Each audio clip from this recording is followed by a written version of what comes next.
Assalamualaikum semuanya. Semoga kita selalu diberi kesehatan, banyak rizki dan penuh keberkahan. Kisah Abu Nawas dan rahasia tidur. Pada suatu malam yang tenang, di dalam istana yang megah, Raja Harun ar-Rasyid berjalan mondar-mandir di kamarnya sambil menguap lebar. Tapi, matanya tetap terbuka. Ia sudah mencoba segalanya. Minum susu hangat, mendengarkan musik lembut, sampai menghitung unta melompati pagar. Tapi hasilnya, nihil. Tidur tidak juga datang menghampiri. "Kenapa aku tak bisa tidur?"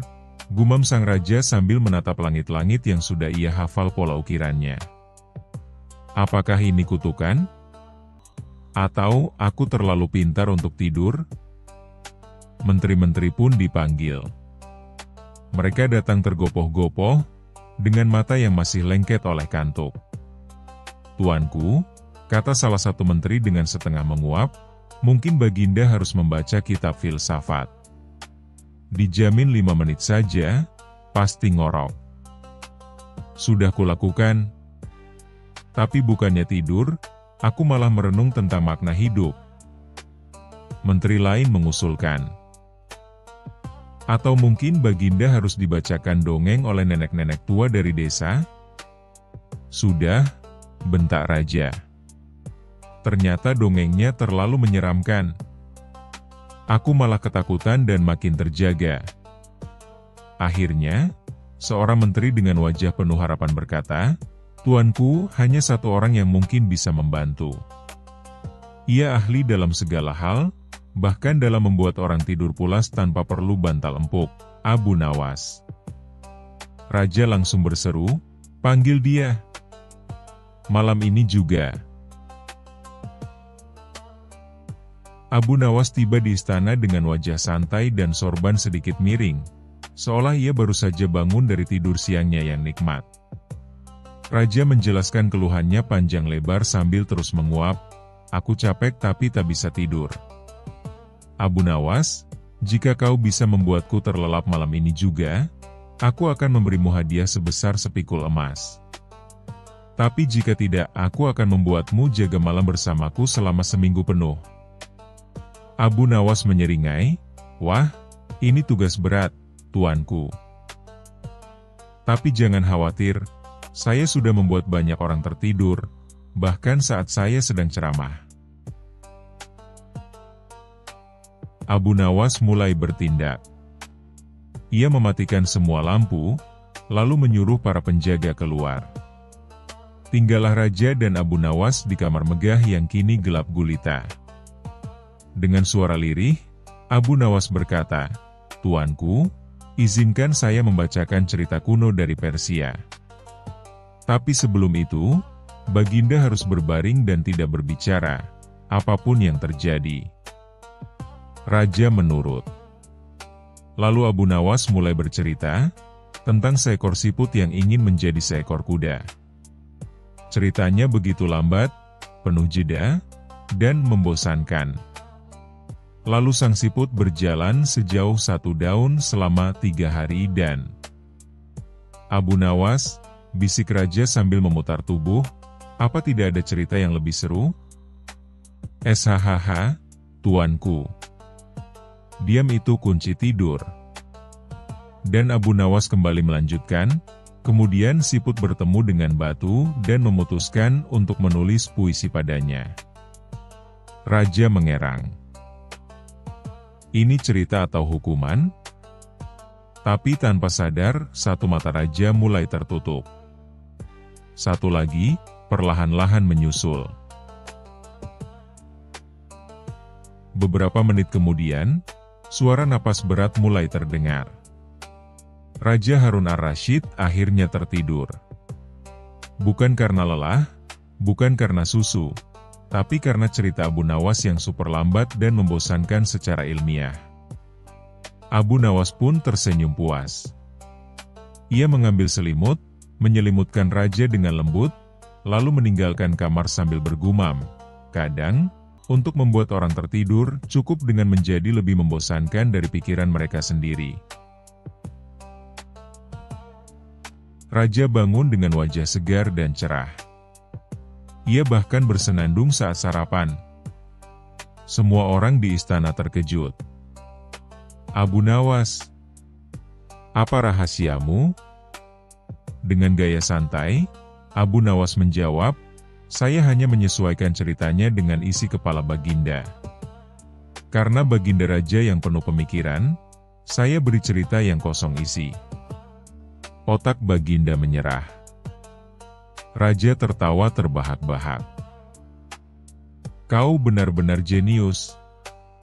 Ambillah hadiahmu. Tapi tolong, jangan pernah ceritakan kisah siput itu padaku lagi." "Tenang, tuanku. Saya saja ngantuk kalau mengingatnya," jawab Abu Nawas sambil terkikik. Sejak hari itu, Raja tak pernah takut insomnia lagi. Ia tinggal memanggil Abu Nawas atau membaca ulang kisah siput penyair yang legendaris itu. Dan rakyat pun berkata, "Jika kau tak bisa tidur, mintalah Abu Nawas membaca cerita lambat atau cobalah menjadi siput."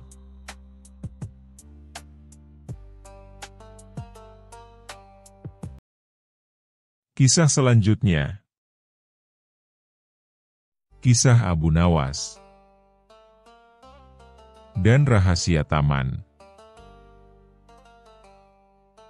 Pada suatu hari yang terik di kerajaan Baghdad, Raja Harun al-Rasyid duduk di taman istananya sambil melamun.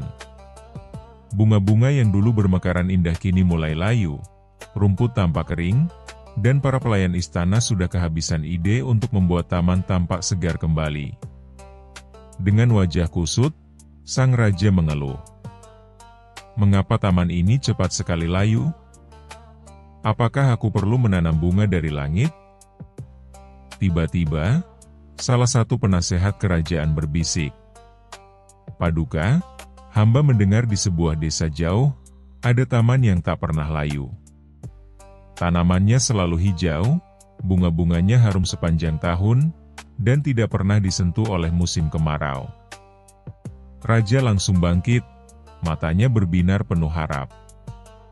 "Cari siapapun yang tahu tentang taman itu. Aku ingin taman seperti itu di istanaku." Keesokan harinya, datanglah Abu Nawas dengan sorban putih bergelombang, jubah bersih, dan senyum penuh teka-teki. Ia membawa sebuah pot kecil berisi tanaman aneh yang tampak sangat biasa. "Paduka, hamba tahu rahasia taman yang tak pernah layu," ujar Abu Nawas dengan nada tenang. "Tapi rahasianya tidak bisa dijelaskan. Hanya bisa dirasakan." Raja mengernyit. "Apa maksudmu hanya bisa dirasakan? Ini istana, bukan tempat kontemplasi." Abu Nawas tersenyum, lalu berkata, "Izinkan hamba membawa Paduka ke taman itu. Tapi dengan satu syarat." Raja mulai curiga. "Apa syaratnya?" "Jangan bilang aku harus berjalan kaki ke ujung dunia." "Tidak, Paduka. Hanya saja, selama perjalanan, Paduka tidak boleh marah, tidak boleh mengeluh, dan harus mengikuti semua petunjuk hamba, walau terdengar sangat konyol." Raja pun mengangguk meski dalam hati mulai ragu. Perjalanan pun dimulai. Di hari pertama, Abu Nawas mengajak sang raja menari-nari di tengah sawah sambil mengucapkan mantra. Daun-daun tertawa, bunga pun bersiul. Sang raja merasa seperti sedang ikut drama sekolah anak-anak, tapi ia tetap menuruti.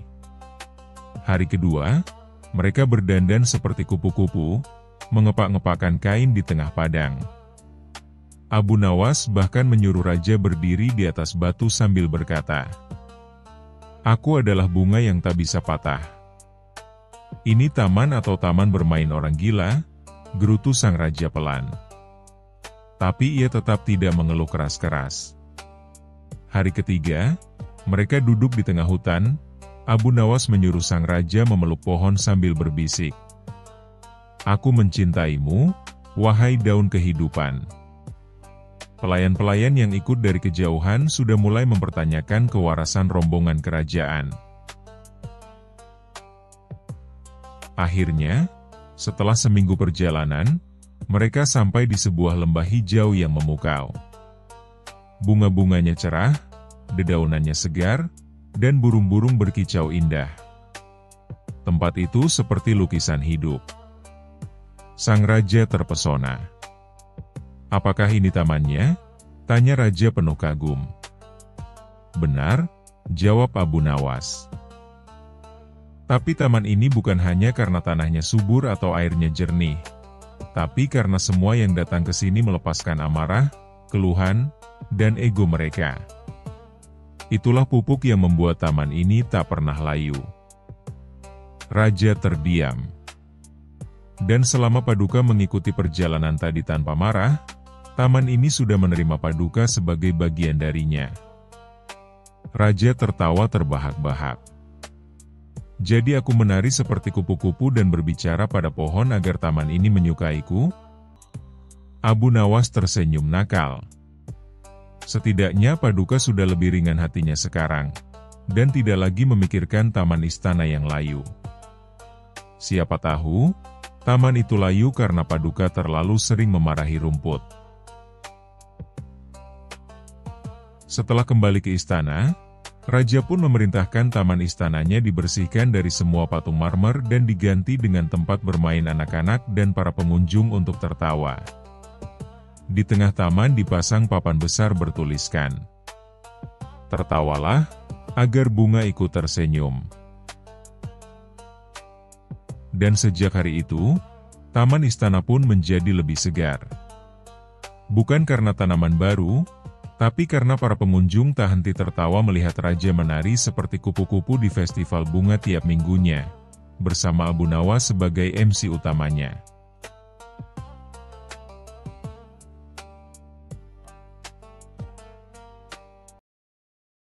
Kisah selanjutnya. Kisah Abu Nawas dan Negeri Awan. Di suatu pagi yang cerah, Abu Nawas sedang duduk santai di depan rumahnya sambil menyeruput secangkir kopi. Ia menatap langit yang biru sambil bergumam, "Andai aku bisa terbang ke atas awan, pasti hidupku tak perlu repot-repot mencuci baju dan membayar pajak." Kalimat ngawurnya ini ternyata terdengar oleh seorang pedagang keliling yang lewat sambil menuntun keledainya. "Hei Abu Nawas," seru pedagang itu. "Katanya kau bisa pergi kemana saja, bahkan menipu raja. Apa kau bisa pergi ke negeri awan?" Abu Nawas tersedak kopinya. "Ke negeri awan?" "Iya," lanjut si pedagang sambil tertawa. "Kalau kau bisa pergi ke negeri awan dan bawa oleh-oleh dari sana, semua orang di kota akan percaya kau memang orang paling hebat. Tapi kalau tidak, jangan coba-coba duduk di depan rumah lagi. Malu kota ini." Abu Nawas tentu tidak bisa menerima tantangan ini dengan diam. Harga dirinya sebagai penipu ulung, maksudnya, pemikir kreatif, sedang dipertaruhkan. Esok harinya, Abu Nawas pergi ke pasar loak. Ia membeli benda-benda yang sangat tidak masuk akal. Ia membeli sebuah payung bolong, sepatu balet bekas, benang layangan sepanjang 1000 depa, ember besar dan seekor angsa yang tidak bisa terbang. Orang-orang bertanya, "Untuk apa itu semua, Abu Nawas?" Ia menjawab dengan tenang, "Untuk terbang ke negeri awan, tentu saja."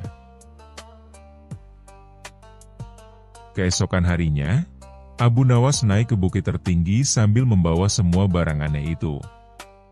Ia duduk di dalam ember besar, memegang angsa yang diikat benang layangan, memakai payung bolong sebagai kemudi, dan sepatu balet untuk gaya.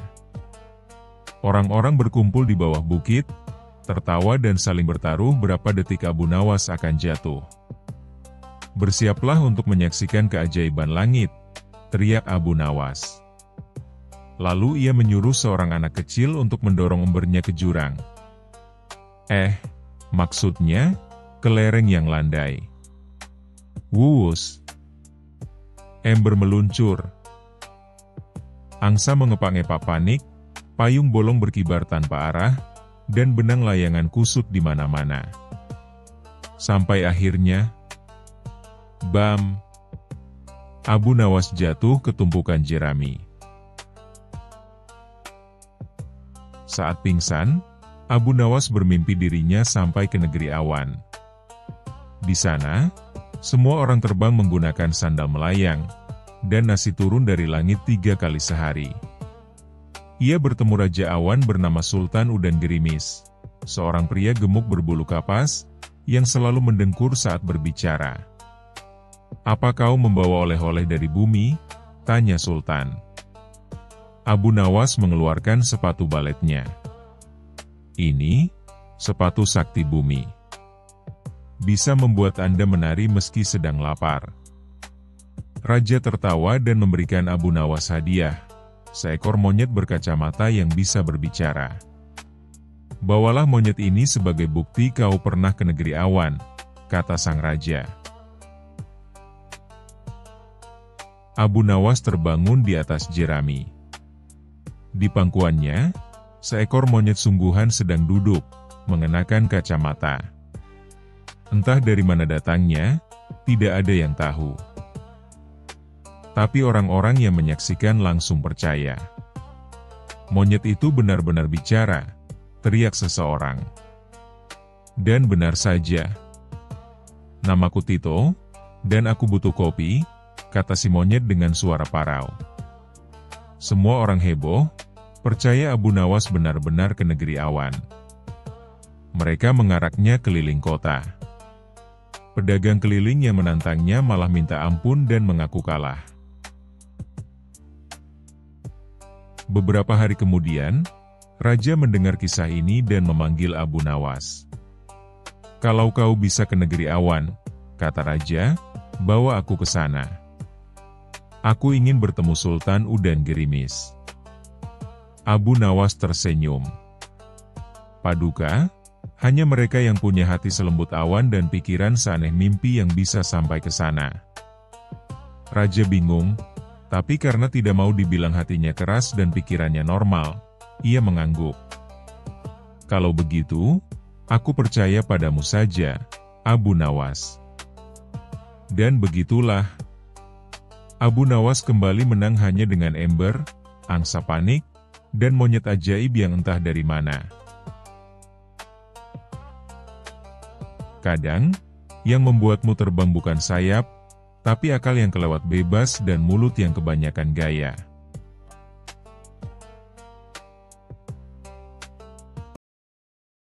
Kisah selanjutnya. Kisah Abu Nawas dan sihir di tengah pasar. Pada suatu pagi yang cerah di kota Baghdad, pasar utama dipenuhi keramaian seperti biasa. Pedagang berteriak menawarkan dagangannya, pembeli tawar-menawar dengan suara tinggi, dan anak-anak berlarian sambil membawa kue manis di tangan mereka. Namun hari itu ada sesuatu yang berbeda. Di tengah pasar, muncul seorang pria asing dengan jubah hitam panjang, sorban merah menyala, dan kumis yang melengkung seperti bulan sabit. Ia membawa tongkat kayu panjang dengan ujung berkilau. "Akulah Maha Penyihir Zamzamillah," teriak pria itu, mengangkat tongkat ke langit. Seketika, suara pasar terdiam. Orang-orang mulai berkumpul mengelilinginya. Dengan suara menggema, ia berkata, "Siapapun yang menantangku akan kuhapus dari ingatannya sendiri. Tapi siapapun yang percaya padaku akan kuberi emas dari udara." Tentu saja, warga pasar bingung. Sebagian percaya, sebagian tertawa-tawa. Tapi satu orang merasa ini terlalu mencurigakan. "Abu Nawas, Dengan jubah putihnya yang sederhana, sorban yang sudah agak kusut, dan senyum jahil khasnya, Abu Nawas mendekati kerumunan. "Ah, penyihir ya? Tapi kenapa cuma bisa menyihir orang miskin di pasar?" bisik Abu Nawas kepada salah satu penonton. Beberapa orang tertawa. Zamzamillah menunjuk Abu Nawas. "Kau, laki-laki kurus dengan sorban belel, mau menantangku?" Abu Nawas mengangkat tangan. "Oh tidak, saya hanya rakyat biasa. Tapi, saya kebetulan bisa sedikit sulap juga. Dulu pernah jadi tukang hibur kucing sultan." Warga pasar semakin penasaran. "Kalau kau tidak takut, mari kita lomba sulap," tantang Zamzamillah. Abu Nawas mengangguk tenang. "Tapi hadiahnya harus menarik. Jika aku kalah, aku akan menyanyikan lagu Ayam Jago sambil berdiri di atas gerobak. Tapi kalau aku menang, kau harus keluar dari Baghdad." Zamzamillah tertawa terbahak-bahak. "Sepakat." Maka dimulailah duel sulap paling kocak sepanjang sejarah pasar Baghdad. Pertunjukan Zamzamillah dimulai. Ia mengangkat tongkat, meniupnya, dan tiba-tiba, wuus! Seekor kelinci muncul dari dalam keranjang kosong. Warga pasar bertepuk tangan. Lalu ia melambai ke arah kendi tua, dan klaak! Kendi itu berubah menjadi ayam hidup. Wah! Penonton berseru. Abu Nawas hanya mengangguk pelan. "Bagus, tapi agak kuno." Sekarang giliran Abu Nawas. Ia meminjam panci dari pedagang gorengan, dan mulai memasukkan berbagai barang aneh. Sendok, sandal bolong, dan cabai. Lalu ia tutup pancinya. Dengan gaya dramatis, ia berteriak, "Ya panciku, masaklah dengan keajaiban." Ia membuka tutup panci dan pop! Keluar asap putih, dan dari dalamnya muncul seekor ikan asin yang sudah matang dan wangi menggoda. Penonton bingung, lalu tertawa terbahak-bahak. Zamzamillah geram. "Apa-apaan itu?" Abu Nawas menjawab, "Itulah keajaiban memasak darurat. Bisa sulap, bisa makan siang." Penonton makin heboh. Tak mau kalah, Zamzamillah mengayunkan tongkatnya, lalu menjatuhkan kantong kain ke tanah. Plak! Dari dalamnya keluar batu bata. Salah, katanya gugup. Abu Nawas cepat tanggap.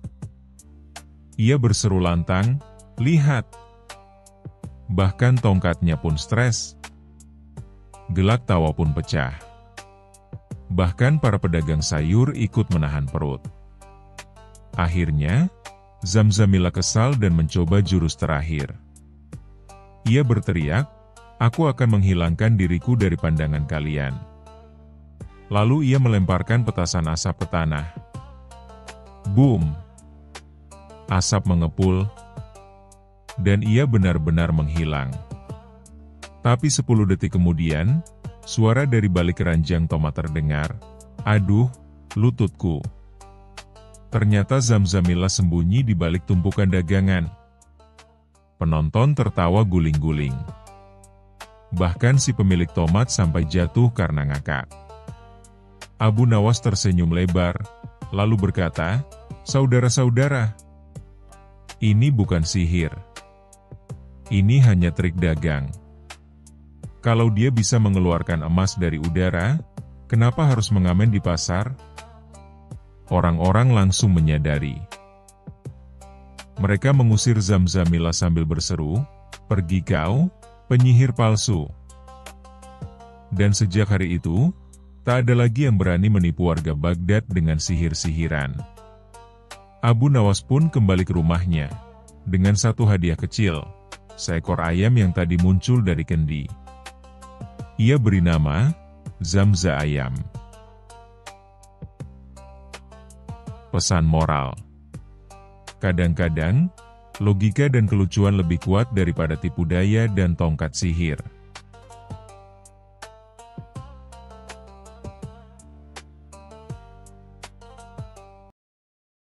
Kisah selanjutnya. Kisah Abu Nawas dan Hutan Sihir. Kisah lucu dari alam tersihir dan otak yang jenius.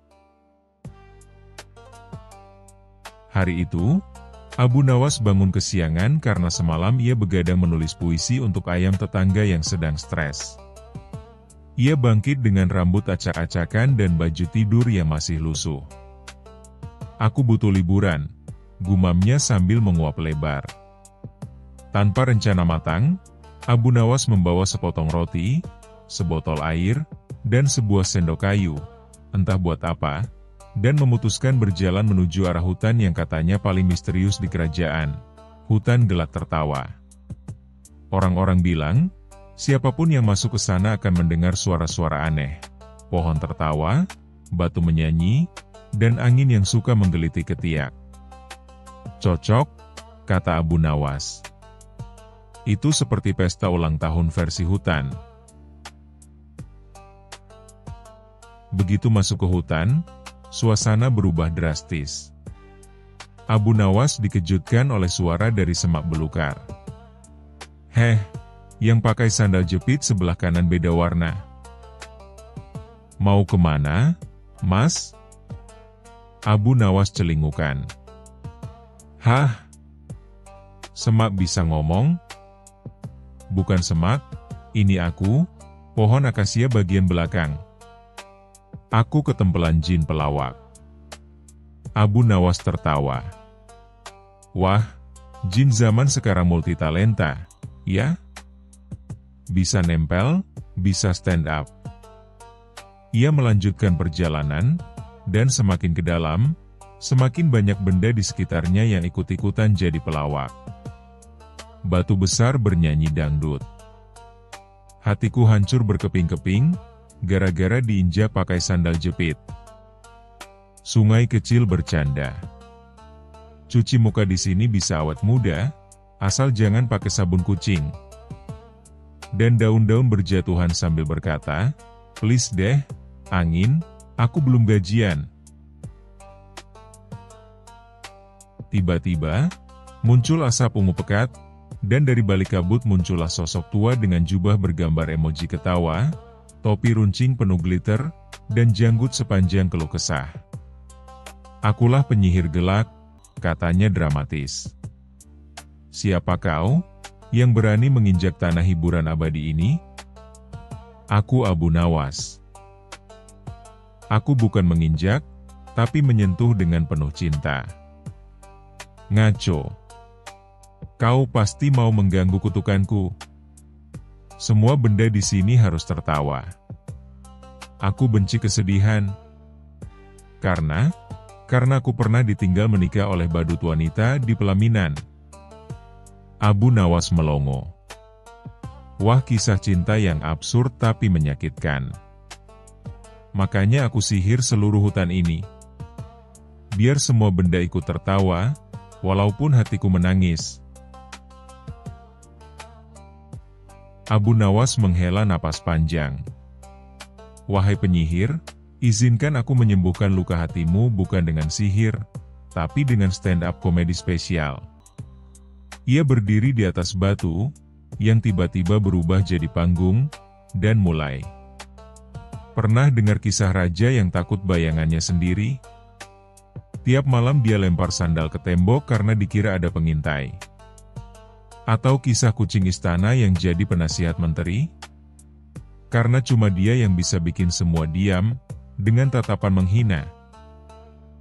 Penonton tidak hanya penyihir, tapi juga semua pohon, batu, bahkan seekor tupai yang tiba-tiba pakai wig dan tertawa terpingkal-pingkal. Penyihir tertawa sampai janggutnya melilit leher. "Hahaha. Ampun, Abu Nawas. Kau penyihir komedi sejati. Seketika, sihir di hutan lenyap. Suasana jadi damai, meski sedikit kecewa karena pohon tidak lagi bisa nyanyi dangdut. Sebagai hadiah, penyihir memberikan Abu Nawas sebuah cermin ajaib yang jika dilihat, akan menunjukkan versi paling konyol dari diri sendiri. Berikan ini pada siapapun yang merasa paling serius di dunia. Maka dia akan tertawa, bahkan jika dia menteri. Abu Nawas pulang dengan bangga sambil memeluk cermin. Tapi sebelum keluar dari hutan, seekor monyet menghadangnya sambil berbisik. Bro, kau lupa roti dan sendok kayumu ketinggalan. Beberapa hari kemudian, Abu Nawas datang ke istana dan memberikan cermin itu pada raja yang dikenal paling serius dan sok bijak. Raja melihat ke dalam cermin, dan seketika jatuh dari singgasananya sambil berkata, "Ya ampun, kenapa alisku mirip jangkrik mabuk?" Sejak saat itu, setiap malam Jumat, diadakan acara komedi kerajaan, di mana Abu Nawas menjadi pembawa acara tetap, dan cermin itu dipajang sebagai simbol bahwa tawa bisa menyihir dunia lebih dari sihir itu sendiri. Kadang yang kita butuhkan bukan sihir atau kekuatan, tapi tawa yang tulus, dan sedikit kemampuan meniru suara kambing.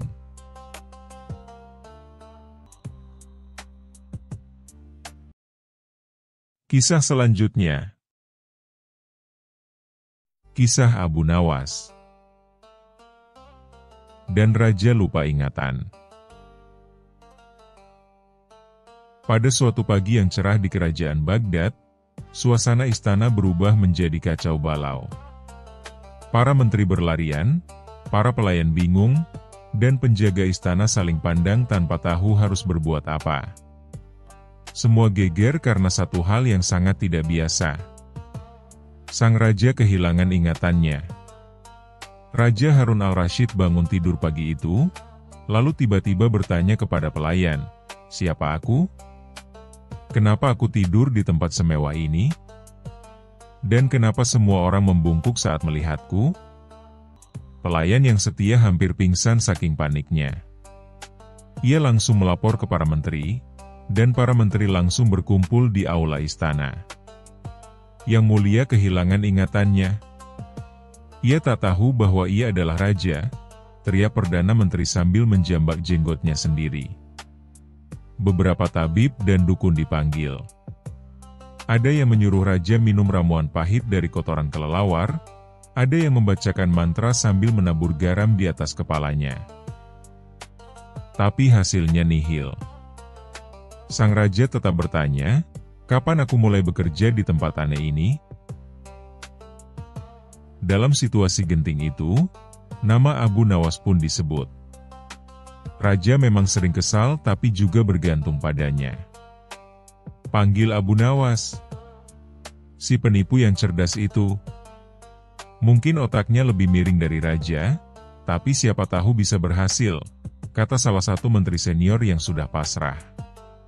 Abu Nawas datang dengan senyum santai, jubah putihnya berkibar, dan langkah kakinya ringan seperti tidak ada masalah. "Apa kabar semua? Kenapa wajah kalian seperti habis melihat kambing berdansa?" "Raja kita lupa dirinya sendiri," kata Perdana Menteri. "Ah, begitu? Mungkin ini saatnya Raja menemukan siapa dirinya dari sudut pandang yang baru," kata Abu Nawas sambil mengusap dagunya.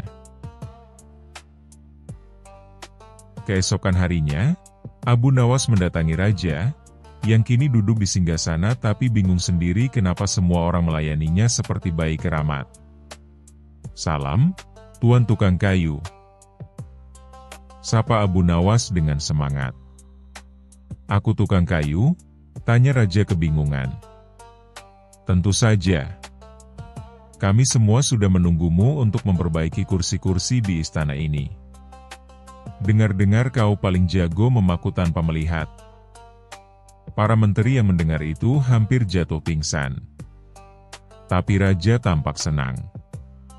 Ia merasa punya identitas. Hari-hari berikutnya raja sibuk menjadi tukang kayu. Ia membawa palu kemana-mana, memeriksa kaki kursi, dan bahkan menasihati pengawal istana soal jenis kayu yang kuat untuk dijadikan lemari. Semua orang takut membantah. Namun, diam-diam Abu Nawas menyusun strategi. Ia mengatur sebuah teater kerajaan yang akan menampilkan drama kehidupan seorang raja di depan raja sendiri. Abu Nawas mengatur adegan, para aktor menyamar sebagai raja palsu, menteri palsu, dan pelayan palsu. Dalam drama itu, raja yang bijaksana memerintah dengan adil, suka makan anggur, suka tidur siang, dan punya kebiasaan garuk kepala saat bingung. Semua persis seperti Raja Harun al-Rasyid yang sebenarnya. Raja yang sedang menonton terperangah. Wajahnya pucat. Tangannya mulai gemetar. Dan tiba-tiba ia berteriak, itu aku. Itu kebiasaanku. Aku raja. Semua orang bersorak. Para menteri menari. Penjaga menangis. Dan Abu Nawas hanya mengangguk santai. Namun, masih ada efek samping. Keesokan harinya, raja memang ingat kembali siapa dirinya. Tapi, ia juga jadi sedikit kebingungan tambahan. Ia sekarang percaya bahwa dirinya adalah dua orang, seorang raja dan seorang tukang kayu. Sediakan aku 1 jam sehari untuk memperbaiki kursi. Aku suka pekerjaan itu, tita sang raja dengan bangga. Abu Nawas tertawa geli. Bagus juga. Setidaknya kalau istana rusak, kita tidak perlu panggil tukang dari luar. Dan sejak hari itu, Istana Baghdad menjadi satu-satunya istana di dunia yang dipimpin oleh seorang raja yang juga tukang kayu. Pesan moral.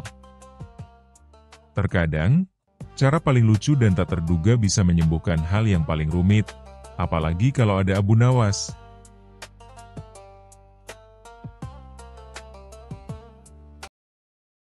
Kisah selanjutnya. Kisah Abu Nawas dan kota terlarang. Pada suatu hari, Raja Harun ar-Rasyid mendengar desas-desus dari para pedagang yang baru kembali dari perjalanan jauh. Mereka bercerita tentang sebuah kota misterius yang berada di tengah padang pasir, dikenal dengan nama Kota Terlarang Al-Maknuna.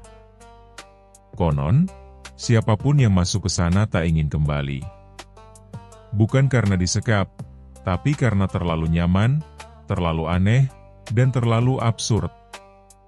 Raja pun penasaran. Bagaimana mungkin sebuah kota bisa membuat orang tak mau pulang? Apakah di sana seluruh penduduknya jin? Atau semua makanannya gratis? Karena rasa penasaran makin tak tertahankan, Raja memanggil Abu Nawas. Abu Nawas, seru Raja dengan semangat penasaran yang membara. Aku tugaskan kau untuk pergi ke kota terlarang itu dan melaporkan apa yang sebenarnya terjadi di sana. Abu Nawas mengusap dagunya yang berjanggut rapi. Saya akan pergi, tuanku. Tapi boleh saya ajukan satu syarat? Apa itu? Kalau saya tak kembali dalam 7 hari, anggap saja saya terlalu betah. Raja mendengus, tidak ada batas waktu. Pokoknya kau harus kembali, meski harus diseret. Abu Nawas berangkat dengan seekor unta bernama Si Gendut, karena perutnya selalu bunyi meskipun baru saja makan. 3 hari perjalanan, ia melewati badai pasir, ditipu pedagang karpet yang ternyata jualan selimut, dan hampir masuk ke tenda pesta pernikahan yang salah undangan. Akhirnya, di malam keempat, dari balik bukit, tampaklah sebuah kota yang aneh. Semua bangunannya miring, pintunya kecil tapi jendelanya besar, dan ada menara jam yang berputar mundur. Ini pasti kota terlarang Al-Maknunah, gumam Abu Nawas. Begitu masuk, Abu Nawas langsung disambut warga yang semuanya berjalan mundur. "Selamat datang, pengembara," seru seorang wanita sambil berputar seperti gasing. "Terima kasih, boleh tanya, kenapa semua orang di sini jalan mundur?" "Karena kalau jalan ke depan, nanti cepat tua." Di pasar, Abu Nawas melihat penjual buah yang membagikan pisang secara gratis, tapi yang ambil malah harus membayar untuk tidak makan. Lalu ada tukang cukur yang hanya mencukur orang botak. Abu Nawas memicingkan mata. Kota ini jelas tidak normal, tapi lucunya, aku merasa nyaman. Di penginapan, tempat tidurnya bisa berbicara. "Selamat malam, Abu Nawas," katanya dengan suara empuk. "Jangan tidur terlalu cepat. Mimpi di sini suka lebih nyata dari kenyataan." Abu Nawas pun bermimpi jadi wali kota. Tapi saat bangun, seluruh warga sudah memanggilnya, "Yang Mulia Abu Nawas, kami pilih Anda jadi wali kota kemarin malam." "Loh, tapi itu kan mimpi." Di sini, mimpi adalah demokrasi tertinggi. Lalu muncullah seekor kucing berjas yang berkata, "Saya ketua partai. Mau koalisi?" 7 hari pun berlalu. Abu Nawas mulai ragu. Hidup di kota ini memang aneh, tapi nyaman dan lucu. Ia bisa tidur siang 2 kali sehari, makan siomay yang berubah jadi bakso saat dikunyah, dan ikut lomba tertawa tanpa sebab setiap sore. Namun ia teringat janji pada raja. "Kalau aku tidak pulang, mungkin raja akan kirim pasukan atau lebih buruk, utus menteri keuangan mencari aku." Dengan berat hati, ia pamit pada warga yang memberinya bekal, sandal berbicara, batu yang bisa dipijat, dan seekor ayam yang bertugas membangunkannya setiap jam 2 pagi, tanpa alasan. Sesampainya di istana, raja bertanya dengan penuh semangat, "Bagaimana kota itu?" Abu Nawas menghela napas, lalu mulai. "Tuanku, di sana orang botak dicukur, orang kenyang diberi makan, kucing ikut debat politik, dan wali kotanya bisa terpilih lewat mimpi. Tapi yang paling berbahaya, kota itu terlalu menyenangkan. Bisa-bisa seluruh negeri kita pindah ke sana." Raja tercengang. "Lalu apa yang harus kita lakukan, Abu Nawas?" Abu Nawas tersenyum nakal, "Larang siapapun ke sana. Tapi kalau boleh usul, kita buka cabangnya di sini." Akhirnya, raja malah tergoda ingin pergi sendiri. Tapi setiap kali hendak berangkat, Abu Nawas selalu bilang, "Tuanku, tunggu 1 hari lagi. Besok kucingnya debat final." Dan begitu terus, sampai raja lupa ingin ke sana. Sementara itu, Abu Nawas punya rencana rahasia, membangun kota terlarang mini di belakang rumahnya, khusus untuk bermain-main dan kadang untuk sembunyi dari utusan pajak.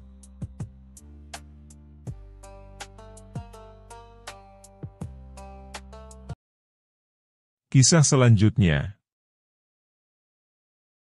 Kisah Abu Nawas. Cermin masa depan.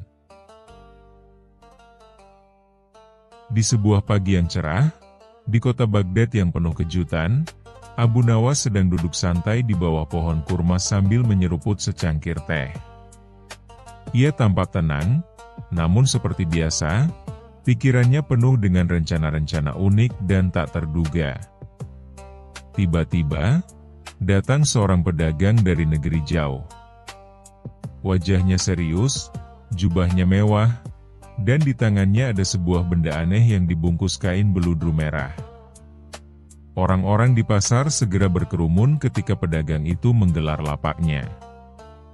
"Perhatikan baik-baik. Ini bukan barang biasa, seru sang pedagang.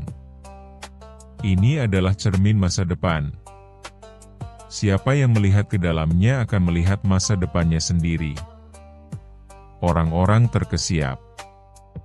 Ada yang langsung lari, ada yang penasaran, dan tentu saja, ada Abu Nawas yang mulai tersenyum penuh rasa ingin tahu. Cermin masa depan, gumam Abu Nawas, mengelus jenggotnya.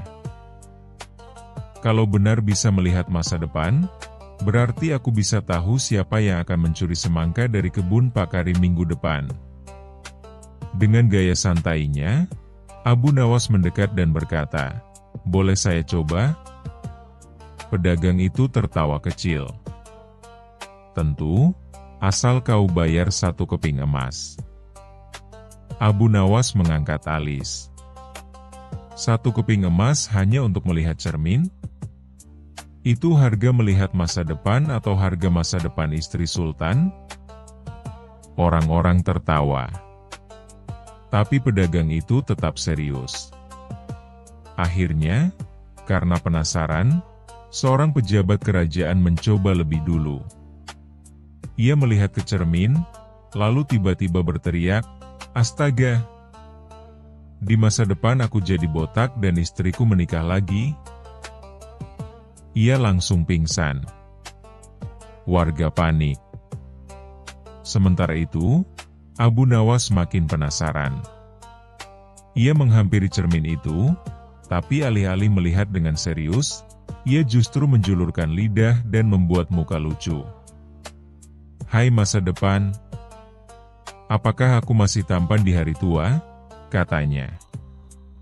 Dan ajaib, cermin itu memunculkan gambar Abu Nawas tua, duduk di taman sambil memberi makan ayam, tapi dengan satu alis botak dan memakai topi dari ember. Orang-orang meledak tertawa. Pedagang itu mulai kesal. "Kau menghina cermin suci ini." Abu Nawas berkata santai, "Saya tidak menghina. Cermin ini yang menghina saya duluan." Karena semakin banyak orang menganggap cermin itu aneh dan menakutkan, sang pedagang mulai kehilangan pembeli.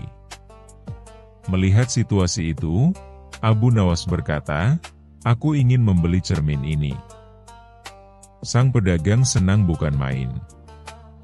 "Benarkah? Berapa kau tawarkan?" Abu Nawas tersenyum lebar. "Aku akan bayar dengan 1 keping masa lalu." Pedagang bingung. Apa itu keping masa lalu? Abu Nawas mengeluarkan koin usang, karatan, dan sudah bolong. Ini koin dari masa lalu. Cocok untuk membeli benda dari masa depan. Warga yang mendengar itu tertawa sampai jatuh-jatuh.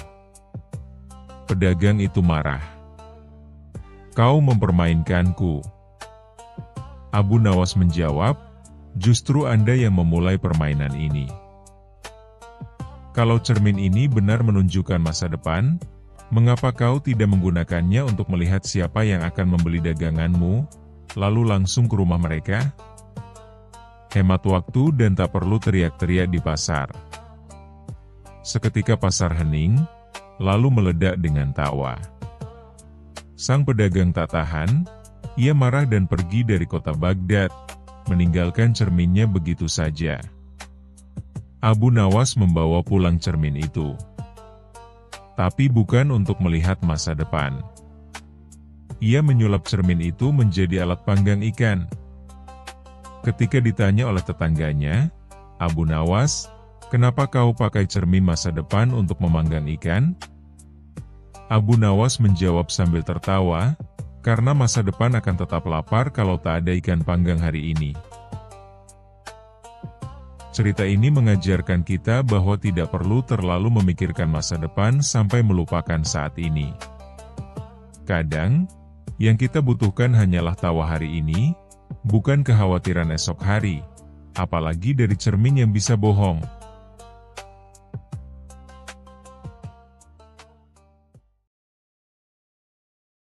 Kisah selanjutnya.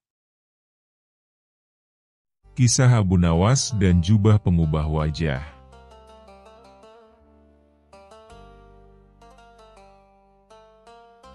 Pada suatu hari di kota Baghdad, ketika pasar penuh dengan teriakan pedagang dan tawa anak-anak yang bermain layang-layang, seorang pedagang asing tiba dengan kereta penuh barang-barang aneh.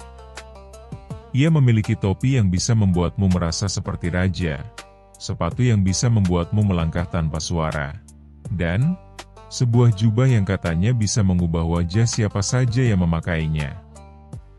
Dengan jubah ini, kata si pedagang dengan suara meyakinkan, kau bisa berubah menjadi siapa saja, raja, menteri, bahkan wanita tua penjual kue. Berita tentang jubah ajaib ini dengan cepat menyebar hingga ke istana. Dan tentu saja, berita itu juga sampai ke telinga Abu Nawas, si cendekiawan kocak yang lebih cerdik dari 10 menteri digabung jadi satu. Aha, kata Abu Nawas sambil mengelus janggutnya. Dengan jubah itu, aku bisa bersenang-senang dan mungkin mengerjai beberapa orang penting.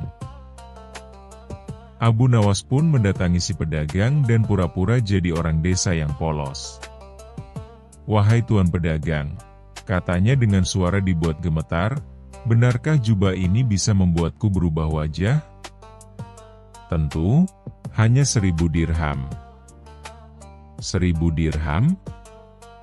Abu Nawas mengerutkan dahi. Kalau begitu, aku coba dulu. Kalau wajahku berubah jadi raja, aku bayar 2000. Pedagang itu tertawa kecil, yakin si pria tua ini hanya bercanda. Tapi ia mengizinkan Abu Nawas mencoba jubahnya. Begitu jubah disampirkan ke bahunya, Abu Nawas pun berteriak, "Lihat! Aku Raja Harun al-Rasyid." Warga yang berkumpul pun mulai tertawa. Tapi beberapa mulai bingung karena Abu Nawas menirukan gaya bicara raja dengan sangat sempurna. "Pengawal! Tangkap orang ini yang berani meniru raja," teriak Abu Nawas dengan nada tegas. 2 penjaga pasar yang tak tahu apa-apa langsung panik dan hampir menangkap si pedagang. "Bukan aku. Bukan aku. Itu dia Abu Nawas." Abu Nawas tertawa keras lalu melarikan diri, meninggalkan pedagang kebingungan dan jubahnya melayang di udara seperti hantu yang kecewa. Malam harinya, Abu Nawas menyelinap ke istana. Ia memakai jubah pengubah wajah itu dan muncul di depan pintu kamar raja dengan wajah seperti sang ratu. Para pengawal terperanjat. "Paduka Ratu, mengapa Anda kesini malam-malam dan membawa kambing?"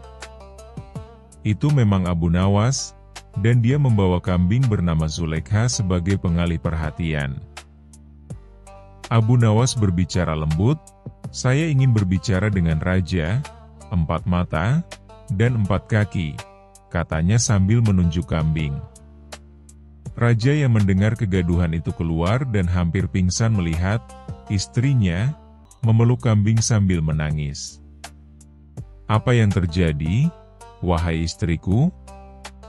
Abu Nawas menjawab dengan suara lembut yang dibuat-buat, "Kambing ini mengatakan padaku bahwa engkau lebih mencintainya daripada diriku." Raja bingung bukan main. "Apa? Sejak kapan kambing bisa bicara?" "Sejak engkau tidak pulang makan malam 3 hari berturut-turut," sahut Abu Nawas dramatis.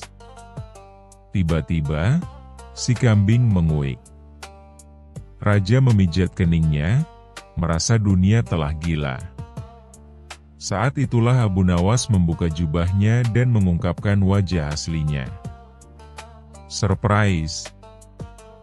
Raja nyaris terjatuh. "Abu Nawas, aku hampir menikahi kambing karena ulahmu." "Tapi kambingnya setia, Paduka," jawab Abu Nawas dengan senyum polos. Raja yang kesal tapi tak bisa menahan tawa akhirnya memutuskan menghukum Abu Nawas, dengan cara unik. Kau akan kutugaskan jadi pawang kambing istana selama 1 minggu, dan harus berbicara dengan mereka tiap pagi. Dengan suara lembut atau suara ratu? Tanya Abu Nawas. Gunakan suara kambing sekalian, sahut raja.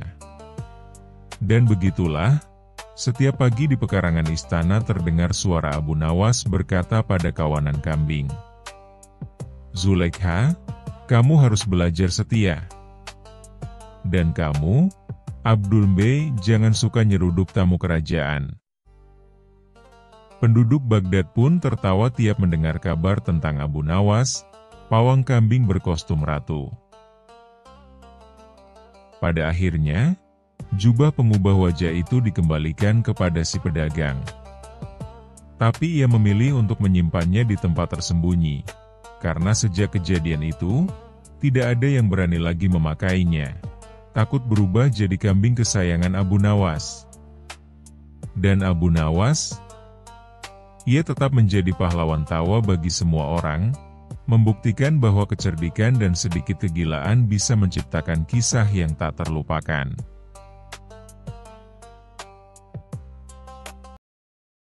Kisah selanjutnya. Kisah Abu Nawas dan sungai yang berbicara. Pada suatu hari di negeri Baghdad yang penuh keajaiban dan keanehan, sang Raja Harun al-Rasyid merasa bosan. Ia telah menonton para penari, mendengar musik, bahkan membaca puisi-puisi paling indah dari para penyair istana. Tapi tetap saja, rasa bosan itu menempel seperti permen karet di alas sandal. Akhirnya, ia memanggil penasihatnya dan berkata, "Aku butuh hiburan yang tidak biasa. Sesuatu yang belum pernah terjadi sebelumnya. Jangan beri aku penyair atau pemain kecapi. Bawa Abu Nawas ke hadapanku." Penasihat pun mengangguk, dan dalam waktu singkat, Abu Nawas, si pria cerdik berjubah putih dan bersorban yang selalu punya cara licik untuk menghadapi persoalan, sudah berdiri dengan tenang di depan sang raja. "Abu Nawas," kata Harun al-Rasyid sambil mengelus jenggotnya, "aku ingin kau membuktikan sesuatu. Bukan puisi. Bukan teka-teki. Aku ingin kau membuktikan bahwa sungai bisa berbicara."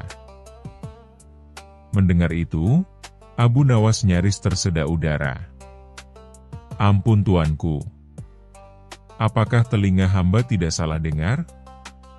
Sungai bisa bicara?"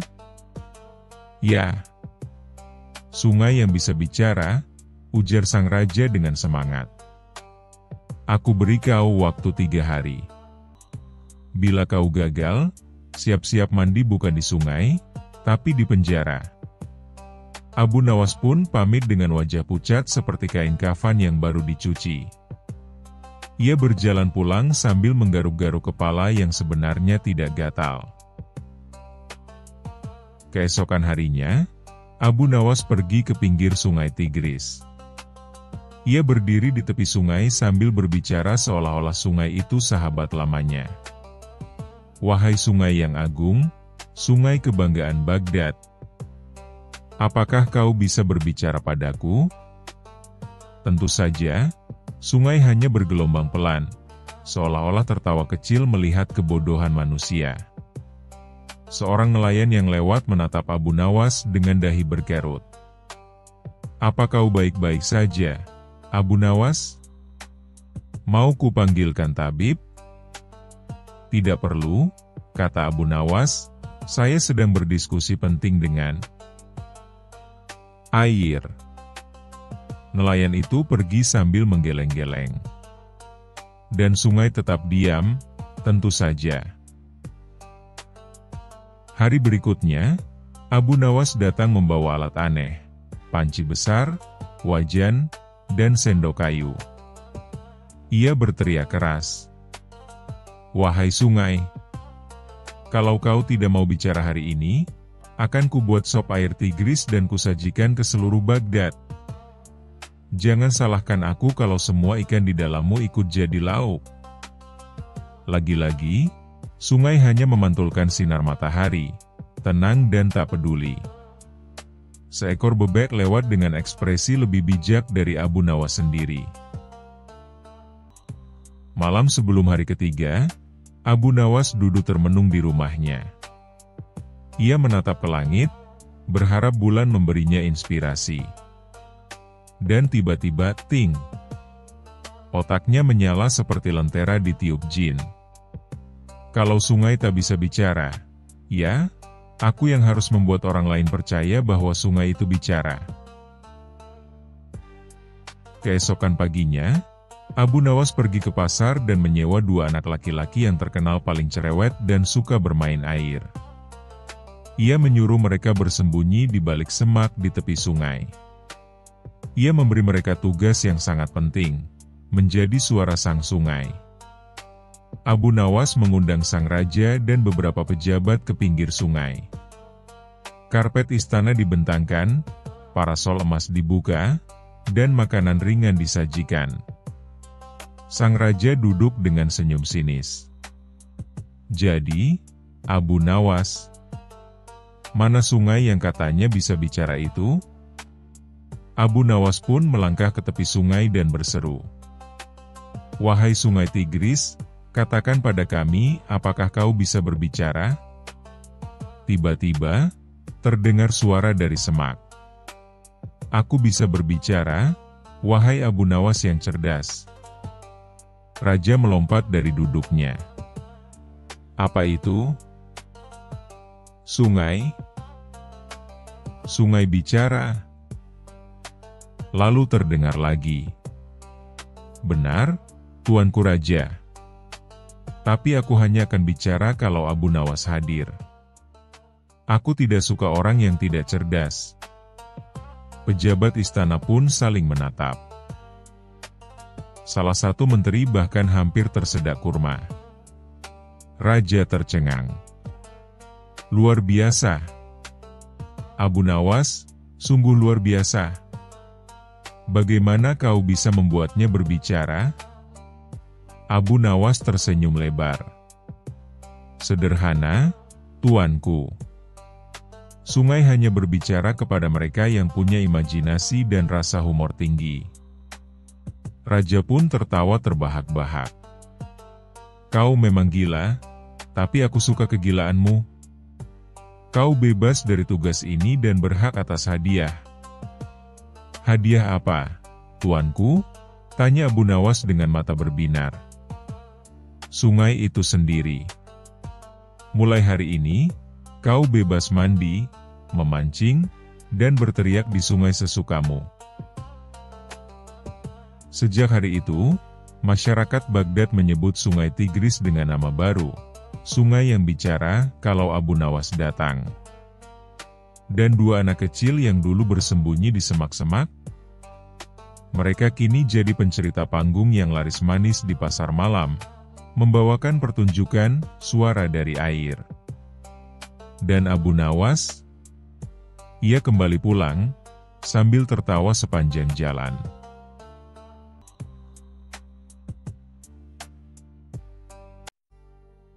Kisah selanjutnya.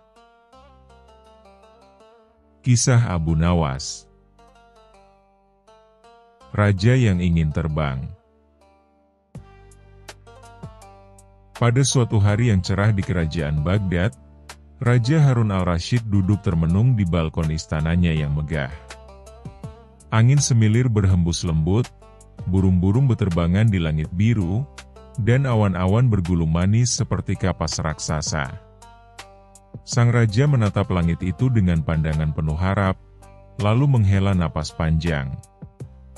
"Ah, alangkah indahnya menjadi seekor burung," gumam sang raja. "Mereka bebas terbang kemana saja. Mengapa manusia tidak bisa terbang seperti burung?" Tiba-tiba, matanya menyala-nyala penuh semangat. Ia menepuk-nepuk lututnya dan berdiri dengan semangat berapi-api. "Pengawal, panggilkan Abu Nawas ke istana sekarang juga," perintahnya lantang. Beberapa saat kemudian, Abu Nawas, si cerdik nan nyentrik, muncul di hadapan sang raja. Ia memakai sorban putih yang sedikit miring, jubah putih yang agak kusut, dan rompi tortilla kebanggaannya. Wajahnya selalu ramah, tapi matanya menyimpan kilatan cerdik. "Salam untuk tuanku yang agung," setampan rembulan, sebijak Nabi Sulaiman, dan sekaya laut Tigris, sapa Abu Nawas sambil membungkuk dengan gaya berlebihan. Raja tersenyum, senang dengan pujian itu. Tapi ia segera masuk ke topik utama. "Abu Nawas, aku ingin terbang." Abu Nawas terdiam sejenak. Lalu tertawa kecil. "Tuanku bercanda, bukan?" "Aku sangat serius," kata sang raja. "Aku ingin terbang seperti burung. Dan engkau yang harus membuatkanku sayap atau apapun agar aku bisa terbang dari menara istana ini. Aku beri waktu 3 hari. Abu Nawas menelan ludah. Tiga hari, tuanku?" "Benar. Kalau dalam 3 hari aku belum bisa terbang, maka kau akan kuangkat menjadi tahanan istana seumur hidup," kata raja dengan nada bercanda tapi mengandung ancaman. Abu Nawas tersenyum kecut. "Baik, tuanku. Kalau begitu, izinkan hamba pulang untuk merancang alat terbang tuanku." Di rumah, Abu Nawas mondar-mandir seperti ayam kehilangan padi. "Wah, kalau aku benar-benar membuat alat terbang dan gagal, aku bisa dijadikan pajangan istana. Tapi kalau aku bilang ini mustahil, aku bisa dijadikan alas kaki kuda kerajaan." Lalu muncullah ide nakalnya. Ia pergi ke pasar dan membeli 2 ekor bebek, 2 sapu ijuk, dan beberapa karung kapas. Ia juga menyewa 2 orang tukang kayu untuk membuat rangka berbentuk sayap besar dari bambu. "Untuk apa ini semua, Abu?" tanya si tukang kayu penasaran. "Untuk menerbangkan raja," jawab Abu Nawas dengan santai. Para tukang kayu saling berpandangan. Salah satu dari mereka bergumam, mungkin Abu Nawas sudah terlalu sering mencium dupa. Keesokan harinya, Abu Nawas datang ke istana dengan membawa semua perlengkapan alat terbang. Ia menamai ciptaannya Raja Wings 10. Bentuknya seperti rak jemuran raksasa, dengan sayap dari bambu dan bulu bebek yang ditempel asal-asalan. Raja memandangi benda itu dengan mata berbinar. "Ini dia yang kutunggu. Hebat, Abu Nawas. Aku akan menjadi raja pertama di dunia yang bisa terbang." Abu Nawas memakaikan raja sebuah helm dari tempurung kelapa dan memasangkan sayap di punggungnya. Ia berdiri di puncak menara istana, sambil menyuruh para pelayan memegang alat terbang dari samping. "Tuanku," kata Abu Nawas, "agar bisa terbang, tuanku harus melompat sambil meneriakkan, 'Aku seekor burung gagah.'" Raja mengangguk mantap. Ia berdiri di pinggir menara, membuka tangan lebar-lebar, dan berseru keras. "Aku seekor burung gagah." Kemudian ia melompat. Seketika itu juga, ia jatuh seperti karung gandum dari lantai 5. Untunglah Abu Nawas telah memerintahkan pelayan-pelayan memasang karung kapas di bawah menara. Boof! Raja mendarat dengan gaya yang tidak elegan, dan terdengar suara kruk dari bagian belakang alat terbang. Para pengawal berlari panik. "Tuanku, apakah tuanku baik-baik saja?" Raja berdiri dengan susah payah.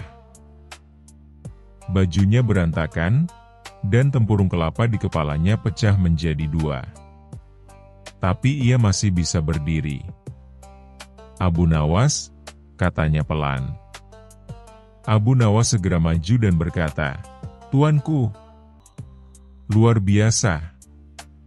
Tuanku berhasil terbang sejauh 3 depa. Sejarah telah tercipta." "Terbang? Itu jatuh, Abu Nawas," bentak sang raja sambil memegangi pinggangnya.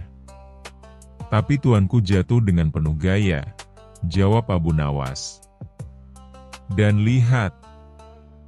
Semua rakyat menyaksikannya. Mereka akan menceritakan ini turun-temurun. Raja Harun al-Rasyid, sang pemberani yang pernah terbang meski sebentar. Raja terdiam, lalu tersenyum geli. "Kau memang gila, Abu Nawas." "Bukan gila, tuanku. Hanya terlalu kreatif untuk ukuran dunia ini," jawab Abu Nawas bangga. Sejak hari itu, raja tidak pernah lagi ingin menjadi burung. Ia kembali bahagia duduk di balkon istana, menatap langit sambil makan anggur dan tertawa setiap kali mengingat kejadian itu. Sementara Abu Nawas, ia pulang dengan membawa hadiah emas dan sekarung kapas sisa. Dan bebek-bebeknya tetap jadi teman ngobrolnya di sore hari, sambil mengenang peristiwa penerbangan paling lucu di kerajaan Baghdad.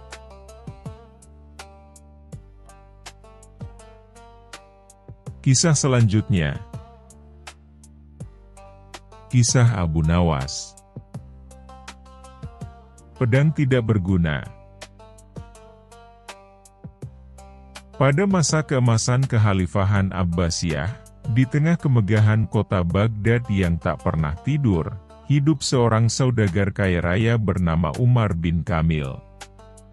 Ia bukanlah seorang prajurit, bukan pula seorang cendekiawan, melainkan seorang pedagang kain sutra yang pandai menumpuk harta dan sangat gemar pamer. Umar sangat bangga akan kekayaannya. Setiap minggu ia mengganti jubahnya dengan kain sutra terbaik, mengganti sepatu kulitnya dengan yang lebih mengilap, dan lebih dari itu, ia suka memamerkan koleksi barang mewahnya kepada para pejabat istana. Tetapi, ada satu benda yang paling ia banggakan, sebuah pedang mahal yang dibelinya dari pedagang asing seharga 1.000 dinar emas. Pedang itu panjang, berkilau, dan dihiasi permata merah delima di gagangnya. Bilahnya berlapis emas tipis, sementara sarungnya terbuat dari kulit unta langka yang dijahit dengan benang perak. Umar menyimpan pedang itu di dinding rumahnya, tepat di tengah ruangan utama agar setiap tamu yang datang langsung melihatnya. Suatu malam, ketika ia mengadakan jamuan makan malam mewah, seorang tamu bangsawan memuji pedangnya. "Wahai Umar, pedangmu benar-benar mengesankan. Seperti milik raja-raja Persia." Mata Umar berbinar. Ia pun membusungkan dada dan berkata lantang, "Pedang ini lebih dari sekadar senjata. Ini adalah simbol kekuatan. Aku yakin, andai aku berikan ini pada Baginda Raja, beliau pasti mengangkatku sebagai penasihat istana atau bahkan panglima." Tawa kecil terdengar dari tamu-tamu lain, namun tidak ada yang berani meragukan niat Umar, karena mereka tahu Umar bisa membeli pengaruh dengan uangnya. Keesokan harinya, Umar pun berangkat menuju istana dengan membawa pedang itu dalam kotak mewah berlapis kain beludru merah. Setibanya di istana, ia disambut oleh pengawal kerajaan dan segera diizinkan masuk ke aula. Raja Harun al-Rasyid sedang duduk di singgasananya, ditemani oleh para menteri dan penasehat. Ketika Umar mempersembahkan pedang itu, ia berbicara dengan penuh percaya diri. "Baginda yang mulia, hamba mempersembahkan pedang terbaik dari timur jauh. Dibuat oleh pandai besi terhebat di negeri asing. Sebagai bentuk penghormatan dan pengabdian hamba kepada kerajaan ini." Raja memandangi pedang itu dengan kagum. Memang terlihat seperti harta kerajaan. Tapi Raja Harun bukan hanya penguasa, ia juga seorang pemimpin cerdas yang tak mudah tertipu oleh penampilan. Beliau mencoba mengayunkan pedang itu, namun terasa berat, lamban, dan tak seimbang. Bahkan saat ditarik cepat, suara "suis" yang biasa terdengar dari pedang tajam, tak muncul sama sekali. Raja mengernyit. Pedang ini tampaknya lebih cocok untuk digantung di dinding, bukan untuk bertempur. Umar tersenyum gugup. Baginda, itu hanya karena Baginda belum terbiasa menggunakannya. Ini adalah pedang bangsawan, bukan untuk tangan biasa. Raja terdiam. Lalu melirik salah satu penasihatnya dan berkata, "Panggil Abu Nawas. Aku ingin mendengar pendapat orang yang dikenal paling jujur dan cerdik di negeri ini." Tak lama kemudian, Abu Nawas datang dengan langkah tenang dan sorban putihnya berkibar ditiup angin. Wajahnya selalu terlihat damai namun menyimpan kecerdikan luar biasa. Setelah memberi salam, Raja menyerahkan pedang itu padanya. "Abu Nawas, pria ini mengatakan pedang ini adalah yang terbaik. Tapi terasa tidak bisa dipakai. Apa pendapatmu?" Abu Nawas menerima pedang itu. Ia menatapnya dari ujung bilah hingga gagangnya. Ia menimbang-nimbang pedang itu, lalu mencoba mengayunkannya ke udara. Sekali, dua kali, lalu ia tersenyum kecil. "Wahai Baginda," katanya sambil mengangguk pelan, "pedang ini sungguh luar biasa.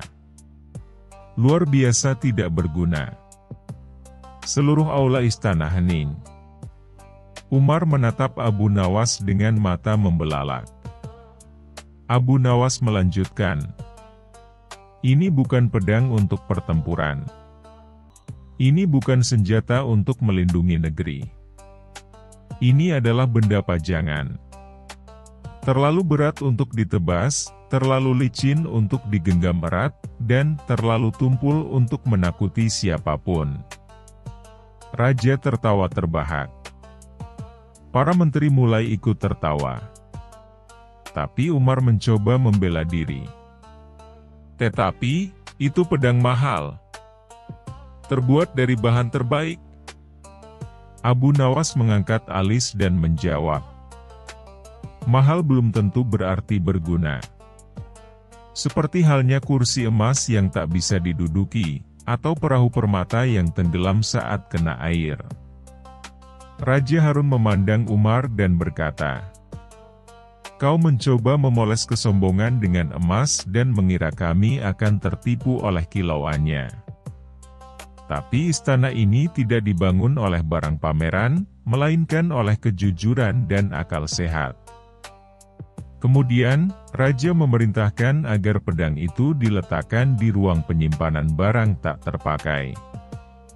Sementara Umar, yang berharap mendapatkan jabatan tinggi, malah disuruh menyumbangkan sejumlah hartanya untuk pembangunan benteng pertahanan di perbatasan. Sebelum meninggalkan istana, Abu Nawas menepuk bahu Umar dan berkata pelan, "Lain kali, jika kau ingin mengesankan raja, bawalah akal, bukan barang mewah yang tidak bisa dipakai." Dan begitulah, kisah tentang pedang yang indah tapi tak berguna menyebar ke seluruh Baghdad. Anak-anak pun membuat lagu dari cerita itu. Pedang mahal tak bisa tebas. Yang membawa malah jadi was-was. Lebih baik bawa otak cerdas daripada emas yang bikin lemas.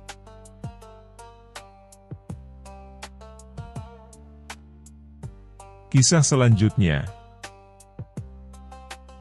Kisah Abu Nawas. Jubah emas.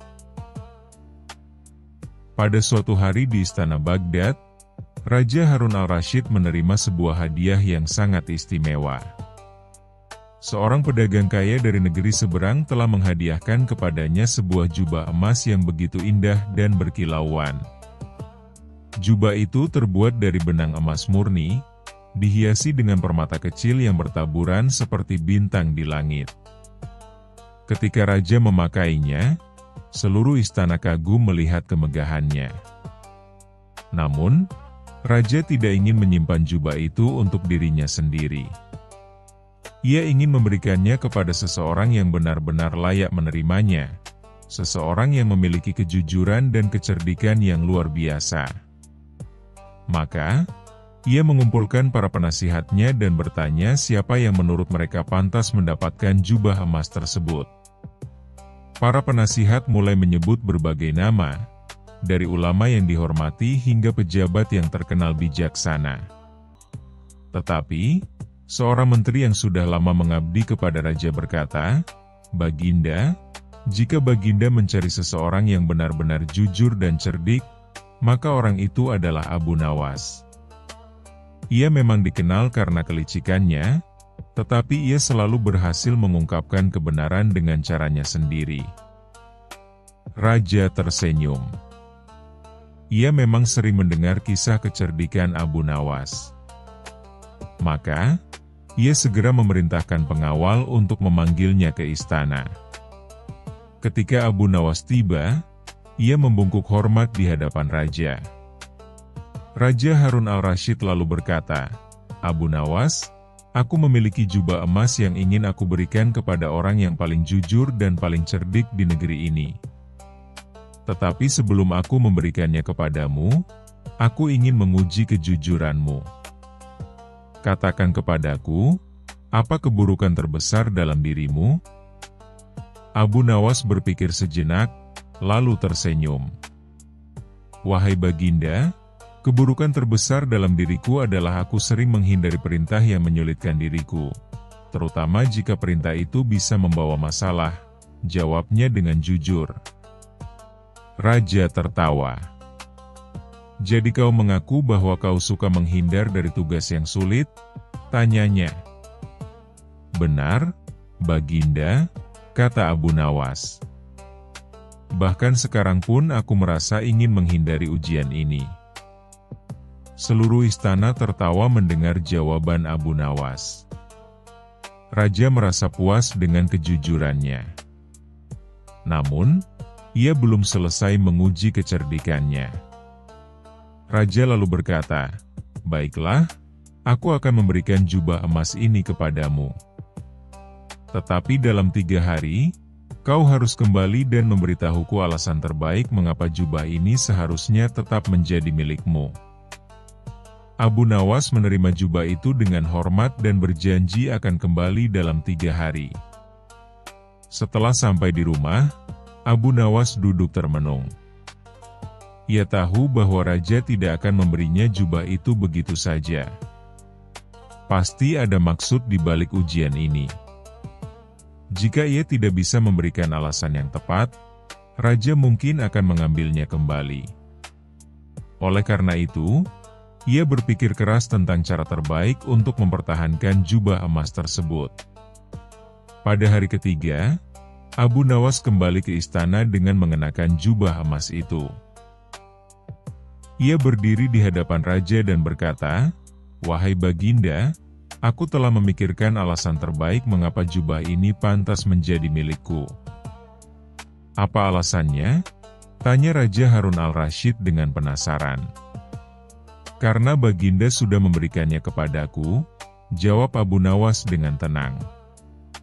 Raja mengernyitkan dahi. "Jelaskan lebih lanjut." Abu Nawas tersenyum. "Baginda berkata bahwa jubah ini diperuntukkan bagi orang yang paling jujur dan paling cerdik. Jika aku mengembalikannya, itu berarti aku tidak percaya pada kebijaksanaan Baginda dalam memilih penerima yang pantas. Tetapi jika aku tetap memilikinya, itu berarti Baginda benar dalam memilihku sebagai orang yang layak menerimanya." Raja terdiam sejenak, lalu tertawa terbahak-bahak. "Kau memang benar-benar cerdik, Abu Nawas," katanya. Semua orang di istana pun tertawa dan bertepuk tangan. Namun, Raja ingin menguji Abu Nawas sekali lagi. Ia kemudian berkata, "Abu Nawas, aku ingin melihat seberapa besar kau menghargai jubah itu. Aku ingin kau menjaganya selama 1 minggu dan memastikan tidak ada satu benang pun yang hilang atau rusak.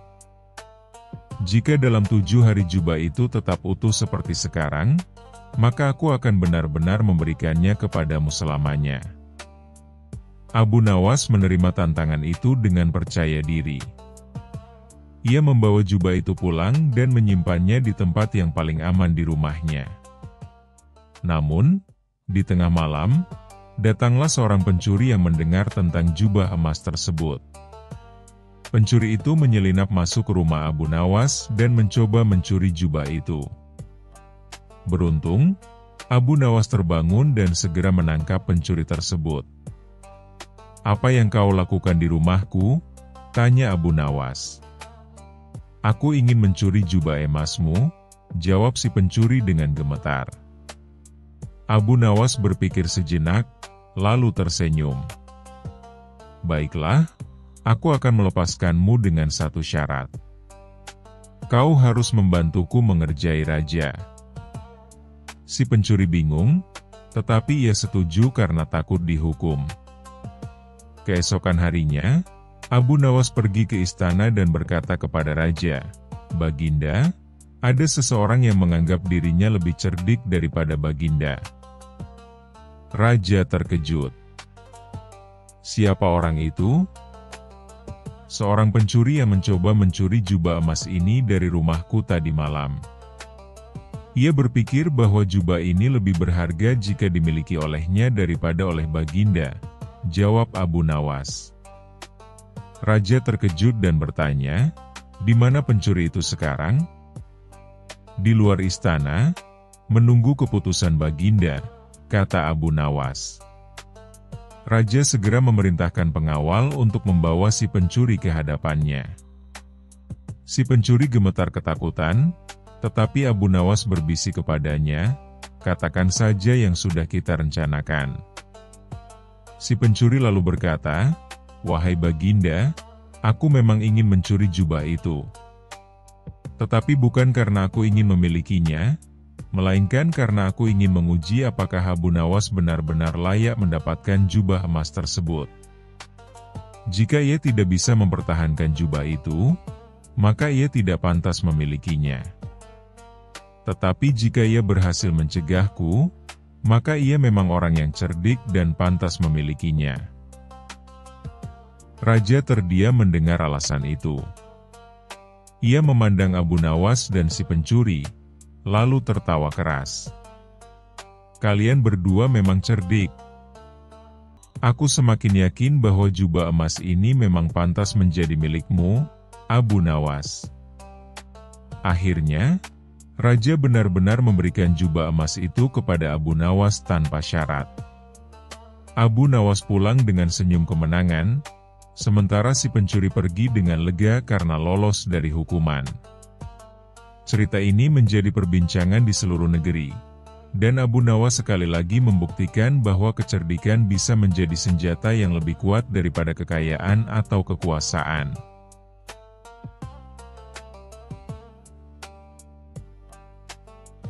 Kisah selanjutnya. Kisah Abu Nawas. Strategi maling. Karena suatu hal, tanpa pikir panjang, Abu Nawas memutuskan untuk menjual keledai kesayangannya. Keledai itu merupakan kendaraan Abu Nawas satu-satunya. Sebenarnya ia tidak tega untuk menjualnya. Tetapi keluarga Abu Nawas amat membutuhkan uang. Dan istrinya setuju. Keesokan harinya, Abu Nawas membawa keledai ke pasar. Abu Nawas tidak tahu kalau ada sekelompok pencuri yang terdiri dari 4 orang telah mengetahui keadaan dan rencana Abu Nawas. Mereka sepakat akan memperdaya Abu Nawas. Rencana pun mulai mereka susun. Ketika Abu Nawas beristirahat di bawah pohon, salah seorang mendekat dan berkata, "Apakah engkau akan menjual kambingmu?" Tentu saja Abu Nawas terperanjat mendengar pertanyaan yang begitu tiba-tiba. "Ini bukan kambing," kata Abu Nawas. "Kalau bukan kambing, lalu apa?" tanya pencuri itu selanjutnya. "Keledai," kata Abu Nawas. "Kalau engkau yakin itu keledai, jual saja ke pasar dan tanyakan pada mereka," kata komplotan pencuri itu sambil berlalu. Abu Nawas tidak terpengaruh. Kemudian ia meneruskan perjalanannya. Ketika Abu Nawas sedang menunggang keledai, pencuri kedua menghampirinya dan berkata, "Mengapa kau menunggang kambing? Ini bukan kambing, tapi keledai." "Kalau itu keledai, aku tidak bertanya seperti itu, dasar orang aneh. Kambing kok dikatakan keledai? Kalau ini kambing, aku tidak akan menungganginya," jawab Abu Nawas tanpa ragu. "Kalau engkau tidak percaya, pergilah ke pasar dan tanyakan pada orang-orang di sana," kata pencuri kedua sambil berlalu. Abu Nawas belum terpengaruh dan ia tetap berjalan menuju pasar. Pencuri ketiga datang menghampiri Abu Nawas. "Hai Abu Nawas, akan kau bawa kemana kambing itu?" Kali ini Abu Nawas tidak segera menjawab. Ia mulai ragu. Sudah 3 orang mengatakan kalau hewan yang dibawanya adalah kambing. Pencuri ketiga tidak menyia-nyiakan kesempatan. Ia makin merecoki otak Abu Nawas. "Sudahlah, biarpun kau bersikeras hewan itu adalah keledai, nyatanya itu adalah kambing, kambing, kambing." Abu Nawas berhenti sejenak untuk beristirahat di bawah pohon. Pencuri keempat melaksanakan strategi busuknya. Ia duduk di samping Abu Nawas dan mengajak tokoh cerdik ini untuk berbincang-bincang. "Ahaa, bagus sekali kambingmu ini."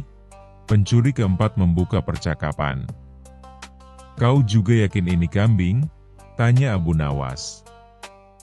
"Loh, ya jelas sekali kalau hewan ini adalah kambing. Kalau boleh aku ingin membelinya. Berapa kau mau membayarnya?" 3 dirham. Abu Nawas setuju. Setelah menerima uang dari pencuri keempat, kemudian Abu Nawas langsung pulang. Setiba di rumah Abu Nawas dimarahi istrinya.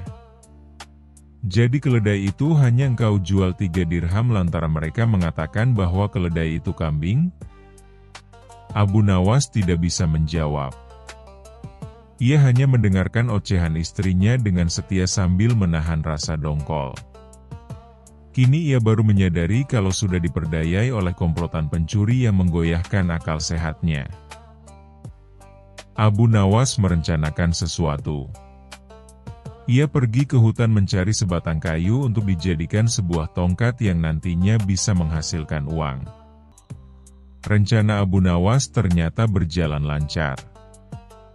Hampir semua orang membicarakan keajaiban tongkat Abu Nawas. Berita ini juga terdengar oleh para pencuri yang telah menipu Abu Nawas. Mereka langsung tertarik. Bahkan mereka melihat sendiri ketika Abu Nawas membeli barang atau makan tanpa membayar tetapi hanya dengan mengacungkan tongkatnya.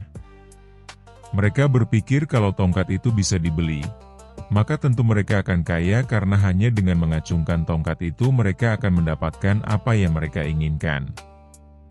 Akhirnya mereka mendekati Abu Nawas dan berkata, "Apakah tongkatmu akan dijual?" "Tidak," jawab Abu Nawas dengan cuek. "Tetapi kami bersedia membeli dengan harga yang amat tinggi," kata mereka. "Berapa?" kata Abu Nawas pura-pura merasa tertarik. 100 dinar uang emas, kata mereka tanpa ragu-ragu. Tetapi tongkat ini adalah tongkat wasiat satu-satunya yang aku miliki," kata Abu Nawas sambil tetap berpura-pura tidak ingin menjual tongkatnya. "Dengan uang 100 dinar, engkau sudah bisa hidup enak," kata mereka makin penasaran. Abu Nawas diam beberapa saat, sepertinya merasa keberatan sekali. "Baiklah kalau begitu," kata Abu Nawas kemudian sambil menyerahkan tongkatnya. Setelah menerima 100 dinar uang emas, Abu Nawas segera melesat pulang. Para pencuri itu segera mencari warung terdekat untuk membuktikan keajaiban tongkat yang baru mereka beli. Seusai makan mereka mengacungkan tongkat itu kepada pemilik kedai. Tentu saja pemilik kedai marah. "Apa maksudmu mengacungkan tongkat itu padaku? Bukankah Abu Nawas juga mengacungkan tongkat ini dan engkau membebaskannya?" tanya para pencuri itu. "Benar. Tetapi engkau harus tahu bahwa Abu Nawas menitipkan sejumlah uang kepadaku sebelum makan di sini." "Gila. Ternyata kita tidak mendapat keuntungan sama sekali menipu Abu Nawas. Kita malah rugi besar," umpat para pencuri dengan rasa dongkol. Terima kasih sudah menonton. Jangan lupa like dan subscribe. Semoga keberkahan selalu dianugerahkan kepada kita semua. Wassalamualaikum.